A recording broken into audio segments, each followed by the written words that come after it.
Հայաստան դաշինք, միասին կարող ենք, ընտրիր 17-ը, ընտրիր Հայաստանը։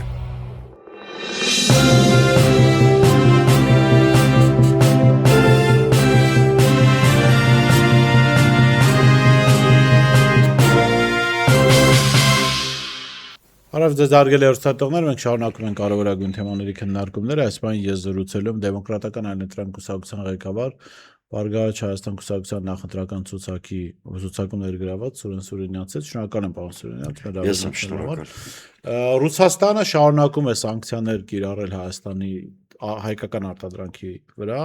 հիմա արդեն որոշում կայացած եւ վաղվանից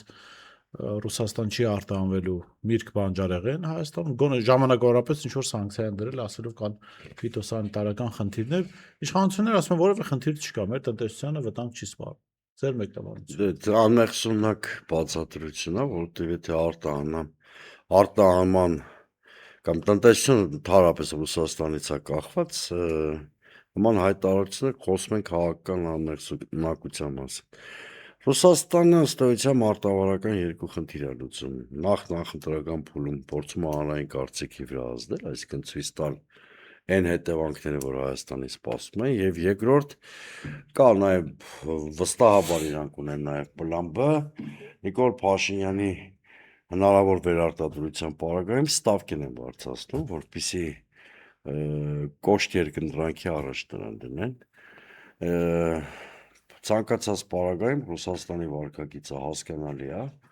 որովհետև հետևողական զգուշացվում էր Երևանը ռետորաբանության մակարդակով, առնվազն ապրիլի 1-ից հետո շատ բացահայտ, բաց տեքստով, առանց ինչ-որ ավելորդ դիվանագիտական ձևակերպումների, որ չի հանդուրժվելու երկու աթոռի վրա նստելու քաղաքականությունը։ Եվ Ջայլամի պես գլուխը մտցնել ավազի մեջ կամ ասել Պուտինի իմ ընկերն է մյուսը եւ այլն,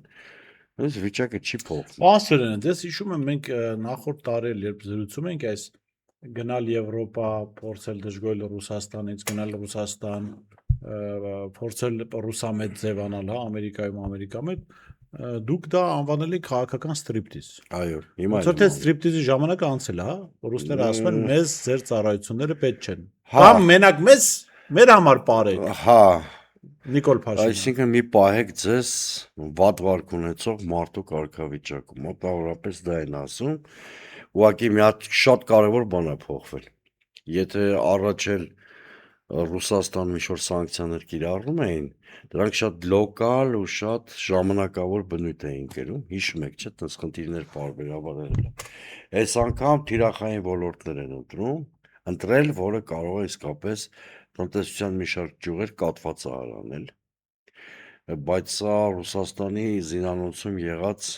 ամենամեծ գործիքները չեն, ցավոք սրտի, այնտեղ կա գազի սակագնի հարցը, նավթամթերքի հարցը, Բայց այդտեղ ընդհանրապես անհանգստանալ բան չկա բանություն։ ինչի միլիարդներ ունենք։ Փաշինյանն ասաց ոչ միայն միլիարդներ ունենք, ասաց մենք մեր գազն ենք ունենալու հիմա։ Լավ չի մենք մեր գազը օգտագործենք։ Սա արդեն հոգեբուժական ստուգման կարիք։ Չգիտեմ, գուցե մարդի ինֆորմացիաներ որ մենք գազ ունենք։ Չէ, լոբով ճաշից հետո առաջացած գազի մասի չի։ Ասես բնական գազ ենք ունենալու, փողի խնդրեմ էլ չի լինելու, բայց ես չգիտեմ բան գազը որտեղից է ճարել։ Անգերց ասած չգիտեմ այդ գազը։ Դուք պատրաստվում եք Փաշինյանը այդքան լոբի ուտել։ Այսինքն հասկանում եք, այստեղ մի քանի տարբերակներ են։ Նախ Իրանից այդ գազը չենք կարող ստանալ մի քանի լուրջ պատճառներով։ Համապատասխան ենթակառուցվածքները չկան, իրանական գազը ավելի թանկ է 2, երրորդը Իրանի շուրջ խելահեղ զարգացումներ են, չգիտենք դրանք ինչ ավարտ կունենան, եւ ամենակարևոր չորրորդը ով ասեց, որ Հայաստանի արևմուտքին գցնելու քաղաքականությունը Թեհրանում ծափողջներով ընդունվելու։ Այդ ով ասեց, որ այդ գազամուղը տրիպով կանցնի։ Այո, եւ իսկ եթե ակնարկային ինչի մասին մի անգամ խոսել էր Ալեմ Փաշինյանը, որ մեր իրանց լեզվով, ասեմ, մեր ընկեր ադրբեջանցիներից գազ կբերենք։ Կներեք, դա բանը Հայաստանը Արցախի վերածելու ամենակարճ ճանապարհն է։ Որ խողովակը ասկի մեծ խողովակը փակում են, դու արդեն ընդհանրապես որպես երկիր վերջանում ես, հա։ Այսինքն մեծ հնարավորություններ Հայաստանը չունի։ Ամբողջ Եվրոպան բողոքում է եւ գնային առումով եւ կոմֆորտի առումով այդ սեղմած գազից ամերիկյան, որ հա փոխարինեց ռուսական գնահ շատ թանկ է։ Երկրորդը մենք չգիտենք Միացյալ Նահանգները ընդհանրապես այդ շահագրգռություն ունի, ընդհանրապես Երևանի հետ նման զրույց ունեցել են թե ոչ։ Եվ այսինքն այս Նիկոլ Փաշինյանի պատասխանը, բայց ինքը ուրիշ պատասխան էլ է տվել, որ երկիր միլիարդներ, տրիլիոններ Դե ասես փող ունենալու ենք, պրոբլեմ չի $600. $600 առնել ինչ պրոբլեմ է։ Ոսե այս մարդը ասում, որ 8 միլիարդ ավելացրել է պետական պարտքը։ Երկու համակարգաստեղծ բիզնես խլելու process-ում է։ Այսինքն ներդրումները փողը փախնում է Հայաստանից եւ ներդրում գալու որևէ հեռանկար չկա։ Խոսքս հեծի Արադ ցեմենտի մասին է։ Ընդհանրապես այս մարդու ամենատարածված բառը քարոզարշավում խլելն է։ Դուք այդ երկու օրինակներն եք ասում, բայց մի օրինակ էլ կա, որ չեն բարձրաձայնում։ Խլեցին Զանգեզուրի պղնձանային կոմբինատի փայաբաժինը, ես ձեզ ասեմ, արբիտրաժային դատարանում Հայաստանը գրեթե մոտ է 1.5 միլիարդ դոլարի պարտության 99% հավանականությամբ պարտվելու է, այսինքն պետական ռեկետի հետ գործ ունենք, որի հետևանքով ոչ թե փող է գալու Հայաստան, Հայաստանից փողը փախնելու է կապիտալը։ Եվ հետևաբար Նիկոլ Փաշինյանի ինքը շատ լավ էլ վիճակի ողբերգականությունը իհարկե հասկանում է, ուղղակի ինքը միշտ խուրդելու մտածողություն ունեցող մասնավորություն է, էլի ասում եմ մի հատ հունիսի 7 օրով մորովան է, պետք է լի Պուտինի ոտները կգնամ օրինակ։ Մի հատ լուծում կգտնեմ։ Այստեղ կարող ինքը սխալվի իր հաշվարկի մեջ, որովհետև ընդհանրապես շատ արժանահավատ է այն վարկածը, որ Մոսկվայում ուղղակի իրեն չեն հավատում։ Բայց դուք տեսել եք ինքը տնտեսության վերաբերյալ որոշումներն էլ այդպես կայացնում։ Կառավարության նիստում ինքը ուրեմն մի քանի ամիս առաջ էր որոշում էին ընդունել, որ որոշ բիզնեսների համար հարկերը բարձրացնում են, ասում են դե 3 ամիս կտենանք, աշխատեց, չէ,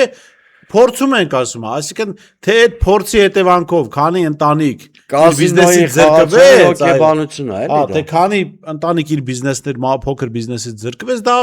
իրեն չի հետաքրքրում։ Հիմա նույնն էլ իրենք հենց այդ փորձի տրամաբանության մոտենում պետական հարցերի։ Փորձարարությունը անելուց օրինակ որ ասում է 50,000 դրամ տուգանք բերեք վճարեք վարորդական իրավունքները վերականգնեք առանցքնության։ Վերաբերվում այն մարդկանց, ովքեր 1 տարով զրկվել են, չէ, ասենք վարորդական իրավունքից, այդ զրկվածների վիճակագրությունն է ցույց տալի 70-80% ալկոհոլի պատճառով է զրկվել։ Ես ասեմ կառավարության դեմ երկու ցույցանող արդեն այս ընթացքում վթարի պատճառ է դարձել, մեկը 3 ու կարծեմ 3 զոհ է եղել։ Այսինքն հա։ Պիտի օր առաջ Փաշինյանը վերադարձնի։ Ճանապարհային անվտանգության հաշվին ինքը ասենք մի 5-10 հազար քվեի հարց է լուծում։ Հասկանում եք, այս մարդը բոլոր իր որոշումները, բայց արտաքին քաղաքականության մեջ, եթե ներքին քաղաքականության մեջ այդ մանիպուլյացիաները կարող են աշխատել, ի վերջո ինքը Պերաշկի ուտող Քյասիպ մարդկանց վարչապետա, չէ, բան, այդ արտաքինությունն էլ հա ձևանում, արտաքին քաղաքականության մեջ Մոսկվան չի հավատում արդյունքների տրամաբանությունն է աշխատում, այսինքն ինքը դրել է իրան մի վիճակի մեջ, որ ընտրություններից հետո գնա Պուտինին հավատարմություն հայտնի, շատ լուրջ խնդիրներ ունենալու արևմտյան կուրատորների հետ։ Չգնա խնդիրները շատ լուրջ խնդիրներ ունենա, այսինքն ինքն է դրել երկիրն ու իրան այս վիճակի մեջ։ Բայց ասում է Պուտինն իր ընկերն է, բան, Սուրենյանը։ Ախ, ես մի քիչ կասկածում եմ, որ Պուտինը առհասարակ ընկեր ունի։ Պուտինը գիտի դրա մասին։ Ահա։ Եվ երկրորդը, հա, իսկապես մի հատ ուրիշ բան էլ պիտի չշտենք։ Թրամփը այդ տեքստը Թրամփն էր գրել, որովհետև հիշում եք, մի 2 ամիս առաջ Թրամփը չէր ճանաչում իրեն։ Դա ասում էր ես Հայաստանի վարչապետն եմ, մի րոպեով ինձ լսի բան։ Հիմա ինքը շատ բան կար ասի Պուտինի ընկեր լինելու մասին, ճիշտ ասած, բացարձակ ընկերական հարաբերությունների հետևանքներ հիմա չենք տեսնում։ Պարոն Սուրենյան, տեսեք, Փաշինյանը խոստանում էր ընտրվելու դեպքում, ասում է, բանտարկեմ Քոչարյանին, Սամվել Կարապետյանին 3 թե առաջին օրն էլ հայտարարեց, որ կբանտարկի նաև Գագիկ Ծառուկյանին։ Սա քաղաքական պայքար է, այսինքն գնա դուրս գալ ժողովրդի մոտ, ասել ժողովուրդ ջան, ինձ ձայն տվեք, ես այս մարդուն կբանտարկեմ, այս մարդու, հա, այս մարդու տունը կխլեմ, այս մարդու տունը կվերցնեմ ծերանոց կսարքեմ, սա ավելի շուտ ամբողավարի, բայց գիտեք ինչ, մի փոքր գրագիտության խնդիր ունեցող ամբող վարողի, հա, որովհետեւ անգամ Ռուսները կասեն դիշո վատ ամբողջը մտածելու ինչ որ էժանագին պոպուլիստի։ այո։ Հիմա տեսեք, նախ շատ վատ է, որ ինք իր կարգավիճակը չի պատկերացնում։ Երկրորդը, իրան արդեն մի սխալ խորհուրդ տվել են այդ մարդկանց բոլորին մի զամբյուղի մեջ, հա դրա պատերազմի երագլուխ լուսակցություն անունով բյուրեղացնելով ընդդիմադիր էլեկտորատները հետել ասեմ, որովհետև եթե անդադ գահավիժող վարկանիշ ունեցող իշխանության ղեկավարը մեկին թիրախավորում է, կամ երեք ուժի, հա, այդ երեք ուժերի վարկանիշը բարձրանում է սոցիոլոգիայի դասական կանոնով չկողմնորոշված մարդիկ այդ դեպքում դեպի այդ ուժային կենտրոնն են գնում։ Սա մեկ։ Երկրորդը հիմա կանգնած է ճակատագրական նոր սխալի առաջ ինքը։ Ինֆորմացիաներ ունենք, փոքր երկիր է, հասնում է այդ ինֆորմացիաները, մտածում այս երեք ուժերից մեկին կամ երկուսին ֆիլտրելու ու ձերբակալություններ անելու մասին։ Դա այս անգամ կարող է իսկապես հեղափոխական վիճակ կառուցի, որովհետև փողոցում 2018 կամ 21 թվականների չեն, եւ որևէ ձևով ընդդիմադիր էլեկտորատի հարցը այդ ֆիլտրումը կամ ձերբակալությունները չեն առաջացնելու։ Այդ մարդիկ պակասավ սուբյեկտների թիվը գնալու են այլ երկու սուբյեկտի ընտրեն։ Ձերբակալեց ոչ մի նշան չի, որ թիմը ավելի ակտիվ չի լինելու։ Օրինակ, երբ որ Անդրանիկ Թևանյանին ապօրինաբար կալանավորեցին, դա չազդեց չէ բանի ԲՀԿ քարոզարշավի որակի վրա։ Հակառակը ուշադրության սևեռում է։ Եվ ուշադրության սևեռում եւ մեր շեշտադրումները ավելի արմատական դարձան, որտեվ եթե քո այդ բոյ բեսպրավին են խաղում, դու չես կարող լրիվ քաղաքակիրթ խոսույթի ունտրարշավի մեջ մնաս։ Հետևաբար իշխանության վիճակը իրականում փակուղային է, ես չեմ ասում ընդդիմության հաղթանակը երաշխավորված է, բայց որ իշխանությունը այնքան է սպառել փամփուշտները, որ տարբեր ձևերով Թրամփի այդ աջակցությունն է մուրում, Ռուբիոյի տրանզիտ այսն է մուրում, դա լավ ուրիշ չի, ընդհանրապես լավ իրավիճակում գտնվող իշխանությունները նման քայլի չեն գնա։ Համ էլ երևի Փաշինյանը մի հատ մեսիջ է ստացել Ծառուկյանի առույցներից, որը իրան բորբոքել է, որտեղ Ծառուկյանի առույցները նամակ են գրել իրան, ասել են մեր մոտ մի արի որ չթունավորվենք։ Հա, ինչի։ Բայց ես ինչքան գիտեմ, առույցները նորմալ կենթանիների մսեր են ուտում։ Հա, իհարկե։ Թակավոր չէ կենթանիների մեջ արքաներ։ Բայց ինքը կարծեք թե ավելի շատ անհանգստացած էր, որ Ծառուկյանը առաջարկում էր ո՞րց առույցի հետ մի վանդակում մնալ։ Մեկնաբանություններ չանենք, գուցե։ Ես չեմ կասկածում Ծառուկյանի առույցների ճաշակի վրա, ես վստահ եմ, չգիտեմ, որևէ ոտնձգություն չի լինի։ Լավ, այս քարոզարշավը Նիկոլ Փաշինյանը ըստ էության բան է արել, հա, ծայրահեղացրել է իրես եւ արդարացիորեն դուք ճիշտ եք նկատում, երբ որ երկրի վարչապետի պաշտոնը զբաղեցնող իշխանության գլուխը օգտագործում է փողոցային բառապաշար, չես կարող իր հետ այդպես չխոսել, այսինքն չես կարող հակադարձ պատասխան չտալ, որովհետև հակառակ դեպքում ընկալում կլինի, թե ինքը ասեց ու ճիշտ էր ասում ու դա ընդունվեց։ Համաձայն եք։ Այո։ Ուր կարող է տանել այս լարվածությունը։ Այն, գիտեք, տեսեք, մի կողմից դու ես ասեցի, դուք հաստատեցիք, այո, ճիշտ է, որ իր կոշտացումը մեր մոտ ռադիկալացիայի չի կարող չբերել։ Չի ստացվում ուղղակի, մանավանդ որ իշխանության ղեկի մասին գտնվող մարդու մասին ենք խոսում։ Այսինքն ոչ միայն խոսում, այլ անում է այդ իմաստով մասին։ Այսինքն ինքը ողջամիտ երկու տարբերակի մասին խոսք կարող է գնալ, կամ տոտալ ռեպրեսիաների համար լեգիտիմ հիմքեր է ստեղծում, իսկ սադրանք է սարքում, որպեսզի դու կոշտ հակազդես եւ ռեպրեսիա կիրառելու հնարավորություն ունենա, բայց ինձ թվում է իրանք մտքում ունեն նույնիսկ լարվածության, էսկալացիայի ուժեղացման ճանապարհով ընտրությունները հետաձգելու խնդիր ունեն։ Ինչու՞։ Որտեվ ասում եմ, ինքը նույնիսկ հարաբերականորեն օրինական ընտրություններում չի հաղթելու։ Բայց հետաձգեն երբ անեն ընտրությունները։ Եթե պատերազմ չհայտարարեն, ընդհանրապես հունիսի 7 իր համար բացառիկ շանս է հանգիստ հեռանալու անցնցում։ Սա որ ուզում եք իմանալ ընտրական բոլոր սուբյեկտների մեջ բացառիկ շանս է հենց իր համար։ Մյուսները կարծես թե խոճապի խնդիր չունեն, շորտեղ փախնելու խնդիր չունեն, պատասխան տալու չունեն, ասենք հայրենիքի գող լինելու համար եւ այլն, չէ՞։ Սա բացառիկ շանս է իր համար։ Այս իշխանությունը մեկա գնալու է։ Դա կլինի հունիսի 7-ին խաղաղ անցնցում ձևով ավելի լավ, չի լինի անցնցում ձևով լնելու է շաբաթների ամիսների ընթացքում, որովհետև այս ընտրարշավի գլխավոր առանձնահատկությունը այդ էր։ 2018-ին ինքը հեղափոխություններ արել, ժողովրդին ասելու բան ուներ։ 21 թվին նույնիսկ ինքը շատ հաջող իսկապես դիրքավորվել էր խաղաղության գաղափարի ճամբարում, որովհետև ընդդիմությունը շատ սխալ մարտավարություններ ընտրել, թիրախավորելով նոյեմբերի 9-ի փաստաթուղթը, եւ այսինքն ռացիոնալ փաստարկ ուներ Նիկոլ Փաշինյանը։ 2026 թվին իր ամենառացիոնալ փաստարկը մնացել է կզացնել բառը։ Հասկանում եք, ասելիք չունի, ծրագիր չունի, հետադարձ կապ հասարակության հետ չկա։ Ընտրարշավի շոր փուլից սկսած քաղաքացիների հետ չզրուցել։ Որտեվ զրուցումներ Զրուցումներ կամ այդ մարդիկ բանտ են գնում, ընդ որում արդեն չեն նայում ապրնում ինչ անում, ասենք այն Արթուր Օսիպյանի դեպքը, իր աջակիցները, հա, որը իր աջակիցներ Արցախում մեղմ ասած դրական գործունեությամբ զբաղված չէր, հա, բայց այդ կապ չունի, հիմա ինքն էլ է քաղաքական հալածյալ, աջակցում ենք։ Չէ, քաղաքական հալածյալը ակնհայտ է։ Որում Արթուր Օսիպյանը մի բան արի Արթուր Օսիպյանը, որ իր բոլոր նախկին արածները, նախկին գործած սխալները, սրբագրել է։ 3 նախագահի փոխարեն այս մարդը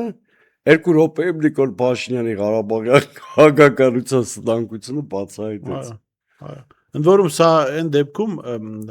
հիշում եք Արթուր Օսիպյանին ասում էր ինչու չես զոհվել։ Այս դրվագի վրա ինչ եմ ուշադրություն ուզում դարձնել, որ սիրելի հայրենակիցներ, սա ոչ միայն ատում է իրեն չընդունող արցախցիներին, որտեղ Արթուր Օսիպյանը երկար ժամանակ իր թեզին ծառայողն է, ընդհանրապես ով ունեն։ Այս մարդը ատում է բոլորին։ Ուրեմն ցանկացած հանցագործ, նույնիսկ կենցաղային հողի վրա հանցագործություն արած մարդը աշխատում է չեզոքացնել վկաներին։ Այո։ Հիմա ամբողջ հայ ժողովուրդը, եթե նույնիսկ չի դիտակցել մեր հասարակությանը, Նիկոլի հանցագործության վկան է։ Եվ ինչքան կարա, այն էլ ականատես վկաներ։ Ինչքան կարա այդ վկաներին վատություն անելու, ու իսկապես արդեն կարևոր չի։ Հերթը կարող Ալեքսանյան Վահագին էլ հասնի մի օր։ Ալեքսանյան Վահագ ասացիք, հիշեցիք, երեք մենք բանավեճի ենք եւ ինքն էլ կար։ ԿՊ փոխնախագահն է, թե չէ իր մասին չենք խոսի։ Հա։ Քաղաքագիտական նոր ուղղություն է բացել Վագն Ալեքսանյան եւ ԿՊ-ն հայտարարեց, որ Հայաստանը սպառնալիք չունի որպես պետություն։ Դուք այնտեղ հետաքրքիր դիտարկում արեցիք, որ ոնց կարող է սպառնալիք չունենալ Հայաստանը, եթե մեր հարևան պետություններից մեկը առնվազն թշնամական քաղաքականություն է վարում, հայերին գերության մեջ է պահում եւ օկուպացրել է Հայաստանի տարածքներ։ Սա ինչ բան է եւ լավ, այսքան որ այս հայտարարում են զենք են գնել երեք զորահանդես էին, եթե մենք սպառնալիք չունենք որպես պետություն, ինչի է զենք։ Նախ սկսենք դրանից, երեք գնացել եմ ես հատուկ այդ թեման ուսումնասիրել եմ։ Այնուամենայնիվ, եթե նույնիսկ տախմարություն ես լսում, փորձում ես շոր ռացիոնալ բան չեմ էջի գտնել։ Որպես կանոն սպառնալիք չեն ունենում, եթե սպառնալիք ընդհանրապես չես ունենում, դադարում ես պետություն լինել։ Երևի երկրագնդի վրա նման պետություն չկա, որ սպառնալիք չունենա, նույնիսկ այն կոմֆորտ աշխարհագրական միջավայրերում գտնվող երկրները, որտեղ ամեն դեպքում իրենցից կախված ինչ-որ, այո, մանավանդ միջազգային ահաբեկչության բանի, բայց երբ որ դու ակնհայտ երկու թշնամի ունես, որոնք չեն էլ թաքցնում այդ մասին, քեզ բարեկամ չեն համարում առնվազն, Ադրբեջանը բացահայտորեն թշնամի է նույնիսկ համարում, երբ որ դու հետ ունես, երբ որ քո հարևանությամբ մի հատ գլոբալ պատերազմ է գնում, երբ որ պարզ ասենք, հա, նաև ռուս-վրացական հարաբերությունները միջև վերջ պարզված չեն, քո միակ հաղորդակցության կայուն ճանապարհները, այս պարագաներում ասել, որ մենք սպառնալիք չունենք, երբ որ ընդհակառակը պոտենցիալ 100 սպառնալիքներից ավելի հեշտ կլինի գրել, որը չունես։ Այս ոչ խորքային անալիզով էլի։ Ասեմ, առնվազն տարօրինակ հայտարարություն է, այդ նշանակում է, որ իրանք են վերածվել Հայաստանի սպառնալիքի։ Կրկնում եմ, նույնիսկ հասարակ Հետո մարդը մի ներողություն էլի պարոն Սորյանց, հետո մի դեպքում կարելի է Ադրբեջանը սպառնալիք չհամարել, եթե Ադրբեջանը դու քո հայրենիքն ես համարում, Այո։ կլանված ես համարում Այո։ քեզ Ադրբեջանի կողմից։ Եվ համարում ես, որ դե ընդհանուր պետություն է, ինչ ոնց կարող Գիտեք, ես երեք մասնագիտական մի երկու բան թերթելով մի հատ ուրիշ բան, օրինակ պետություններ կան, ոչ թշնամական պետությունների հետ իրանց մրցակցություններն են սպառնալիք համարում։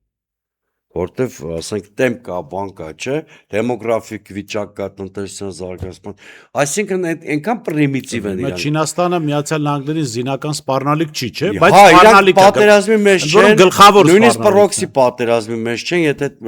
Սահմանակից այո։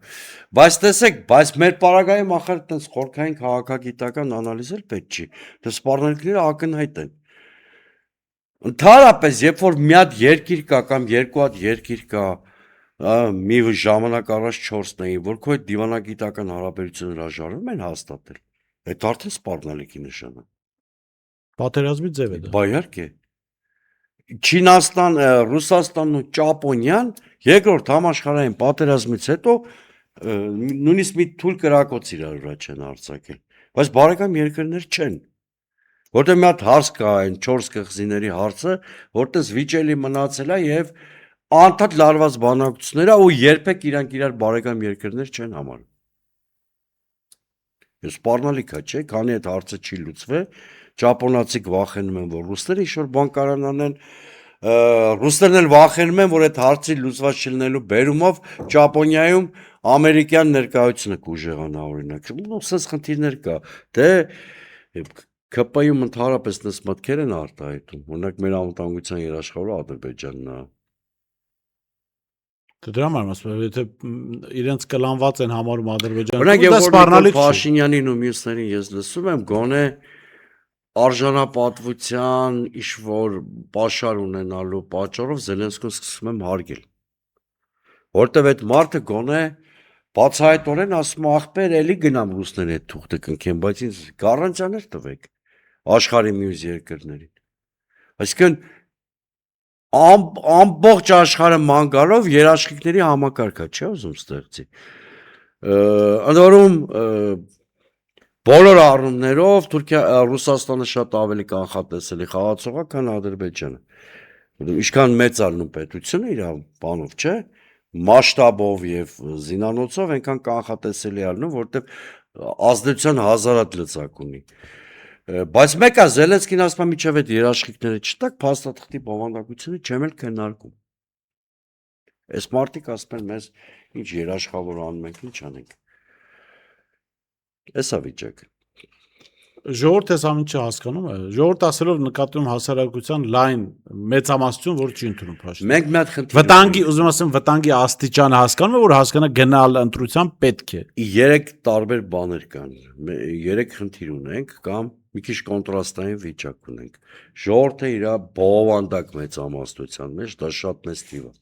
Նիկոլ Փաշինյանի որևէ խոսքին այլևս չի հավատում։ Ժողովրդի մեծամասնությունը հստակ գիտի, որ Նիկոլ Փաշինյանի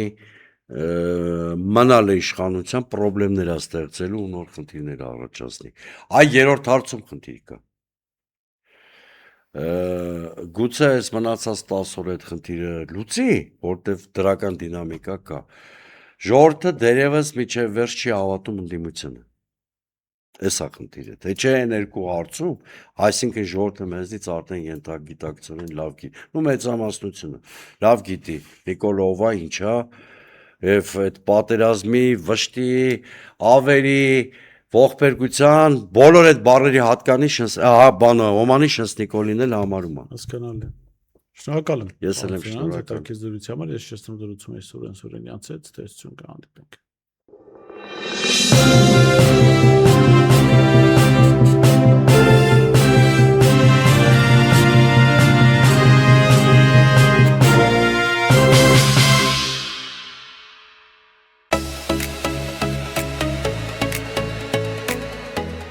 Հետևիր սրտիդ ձայնին, այն քեզ ուզում է տանել անհայտ հեռուներ, վայելիր աշխարհի ճկնաղ քաղաքներն ու արևոտ լողափերը նոր զգացողություններով, նոր համերով։ 2026-ը թող լինի հույսերի, մոտիվացիայի, նպատակների իրագործման տարի։ Եվ հիշեք, ամեն ինչ սկսվում է մեկ որոշումից։ Նոր տարին գալիս է նոր հնարավորություններով ու արկածներով։ Քո հաջորդ արկածը մեկ թռիչքի հեռավորության վրա է։ Travel with M 095 89 20 48